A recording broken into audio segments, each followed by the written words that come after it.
Assalamualaikum warahmatullahi wabarakatuh. Sebelum tu saya Salah. nak perkenalkan nama saya. Nama saya Muhammad Nur Afiq. Saya daripada TV KPM. Ingin menemu bual cikgu berdua tentang berkenaan berkaitan sosiologi pendidikan dekat sekolah kebangsaan Cepu ni. Bolehkah cikgu perkenalkan diri dulu? Okey, Cikgu terima yang kasih. pertama. Okey, baik, terima kasih Cik Afiq daripada KPM TV. Okey, terlebih dahulu saya perkenalkan diri saya dulu. Saya Cikgu Syamin. Saya berkhidmat selama setahun di SK Cepu ini. So, sepanjang perkhidmatan ni banyak maklumat yang saya dapat kongsikan bersama Cik Afiq. Okey, mari saya kongsikan. Okey, terima kasih atas soalan. Okey, sebelum tu, Okey, baik. cikgu yang kedua perkenalkan diri. Okey, baik. Ya, baik. Assalamualaikum warahmatullahi wabarakatuh. Nama saya Cikgu Haris. Saya juga telah berkhidmat di SK Cepu selama 1 tahun juga. Okey, itu saja. Okey, terima kasih kepada cikgu kerana meluangkan masa untuk berbual dengan saya ini. Ya, baik. Soalan saya yang pertama, sebelum kita bincang tentang sosiologi dalam pendidikan, bolehkah cikgu berkongsi sedikitlah dengan saya berkenaan sejarah sekolah kebangsaan Cepu ni?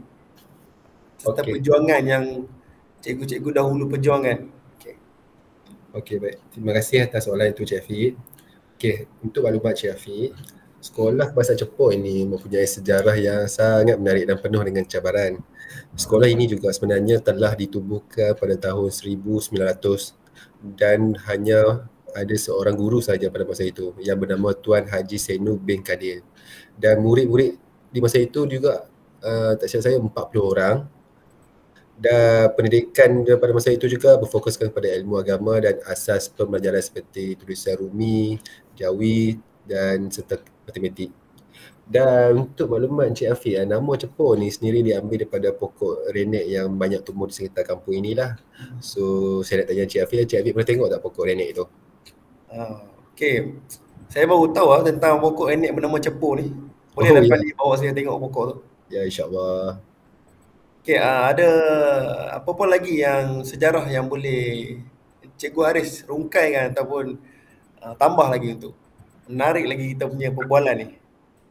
Okey, baik. Untuk penambahan sejarah yang saya baru dapat tahu, iaitu sejarah sekolah ini pada tahun 1943 hingga 1944, kawasan di sekolah ini pernah dilanda keganasan penganas komunis yang membakar lebih daripada 50 rumah dan termasuklah bangunan sekolah ini juga. Jadi akibatnya kanak-kanak di Cepu terpaksa berhenti sekolah selama 5 tahun. Dan itu merupakan salah satu ujian besar bagi masyarakat dan pendidikan di kawasan tersebut. Okey, saya dapat bayangkan betapa sukar situasi pada masa tu. Ya. Okey. So, soalan kedua, bagaimanakah sekolah ni kembali pulih selepas insiden tersebut berlaku? Okey, alhamdulillah. Selepas keganasan tersebut Cik Afiq, pada tahun 1949 dengan bantuan kerajaan, sekolah ini dapat dibina semula. Dan pada masa itu murid lelaki dan perempuan kembali belajar bersama dalam suasana yang penuh semangat. Dan masyarakat kampung di sini juga bekerjasama untuk memastikan pendidikan dapat diteruskan walaupun banyak menghadapi cabaran daripada luar dan dalam. Okey, terima kasih. Cerita yang sangat memberi semangat. Ya. Okey, ada penambahan daripada Cikgu Haris? Ada juga penambahan, iaitu dari segi semangat yang dibawa sekolah ini. Pada tahun 1981, jumlah murid semakin meningkat.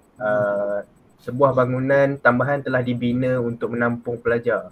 Begitu juga dengan pembinaan rumah guru pada tahun 1989 dan kemudahan asas seperti bekalan air dan elektrik pada tahun 1994 yang menandakan satu lagi pencapaian besar untuk sekolah ini. Okay. Alhamdulillah, menarik sekali tentang perubahan yang berlaku pada yang zaman diserang penganas komunis, pada perubahan sekolah makin maju. Okay. Apakah perubahan yang lebih ketara pada era moden ni yang sekolah telah buat?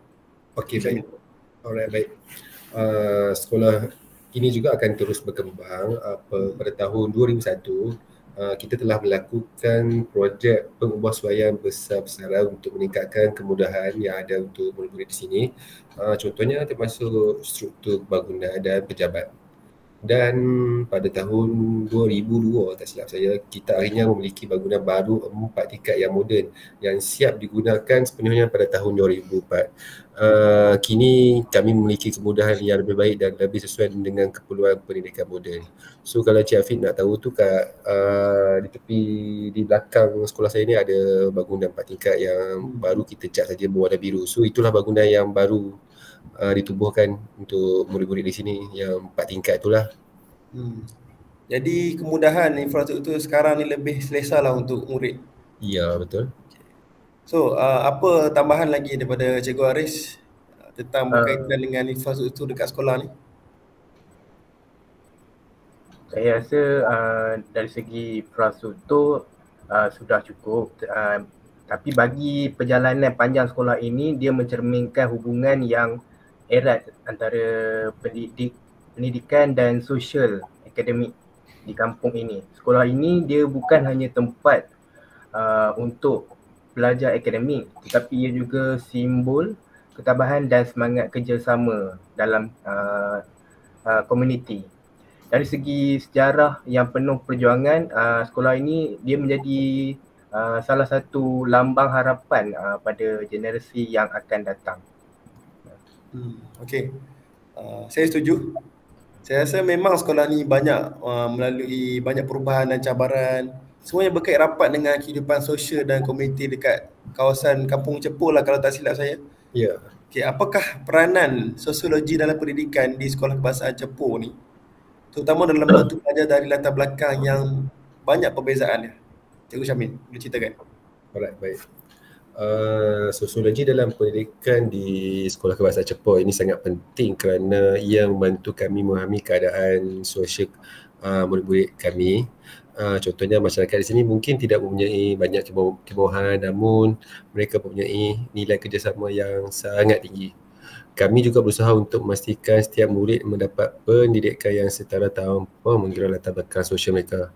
Kami juga menekankan pentingnya nilai sosial seperti gotong royong, kerjasama dan hormat menghormati dalam setiap aspek kehidupan mereka di sekolah ini. Okey, terima kasih Syamil. Ya, baik. Selain daripada tu, apa lagi yang berkaitan dengan komuniti dan kaitannya dengan sosiologi pendidikan ni, Cikgu Haris? Okey, saya tambah lagi untuk ni. Ya, betul. Dengan memahami faktor sosial ini, kami dapat memberi sokongan yang lebih baik kepada pelajar-pelajar di sekolah tersebut. Pelajar di sekolah SK Hulu Cepu ini. Kami juga dapat memberi perhatian kepada pembelajaran luar bilik darjah melalui pelbagai aktiviti co-curriculum. Selain daripada kurikulum akademik biasa, pelajar-pelajar juga terlibat dalam sukan, seni dan kraftangan serta acara budaya. Aktiviti ini bukan sahaja dapat mempromosikan kesejahteraan fizikal dan mental, tetapi ia juga dapat menggalakkan semangat kerjasama, kreativiti dan rasa memiliki dalam kalangan pelajar di sekolah dan komuniti sekolah tersebut. Okey, terima kasih Cikgu Haris. Okey, itu sangat baik daripada pihak sekolah ataupun pihak bertanggungjawab dalam mendidik ataupun dalam perkembangan kebitaraan murid. Okey, sekolah ni kelihatan benar-benar menekankan tentang pembelajaran menyeluruh. Okey, apakah pelibatan komuniti dalam pendidikan dekat sekolah ni?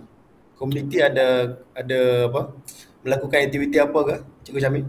Okey, pelibatan komuniti ataupun masyarakat kampung di sinilah sangat penting lah. Contohnya komuniti sekeliling kami ini sangat menyokong. Daripada ketua kampung, AJK, APIBG juga sangat membantu. Contohnya kerja sukarela dan inisiatif pengumpulan dana adalah sebahagian daripada aktiviti yang melibatkan mereka. Selain itu kami percaya bahawa pendidikan bukan hanya tanggungjawab guru sahaja tapi juga masyarakat di sekitar ini. Oleh itu, Cikgu Afiq, kami pun sentiasa bekerjasama dengan komuniti di sini untuk meningkatkan peluang pendidikan untuk murid-murid di sini. So, pelibatan komuniti dekat sini yang amat baik ya dengan antara pihak sekolah. Sangat baik. Okay. So, bagaimana pendapat Cikgu Arif pula pelibatan komuniti dengan setempat kampung Jepun ni dengan sekolah? Bagi saya lah, tanpa pelibatan aktiviti komuniti ni, banyak program yang kami jalankan mungkin tidak akan berjalan dengan lancar. Jadi kami sangatlah menghargai sokongan yang diberikan daripada ibu bapa dan masyarakat di sini, dan ia memberi semangat kepada kami untuk terus berusaha memberikan yang terbaik untuk pelajar kami. Okey, terima kasih Cikgu Syamin dan Cikgu Haris. Nampak yang sekolah ni sangat jelas menunjukkan betapa pentingnya pendidikan antara sama sekolah dan komuniti setempat untuk membangunkan murid yang secara holistik ataupun menyeluruh. Okey, terima kasih banyak-banyak atas perkongsian daripada Cikgu Syamin dan Cikgu Haris. Saya harap Sekolah Kebangsaan Jepun ni terus maju jaya dan terus memberi impak yang positif kepada masyarakat, negara dan juga agama. Baik, sama-sama Cik Afiq. Terima kasihlah kerana berikan peluang untuk si cerita ni. Kami berharap semangat perjuangan ini akan diteruskan dan memberi manfaat kepada generasi yang akan datang. Okey. InsyaAllah. Terima kasih. Terima kasih.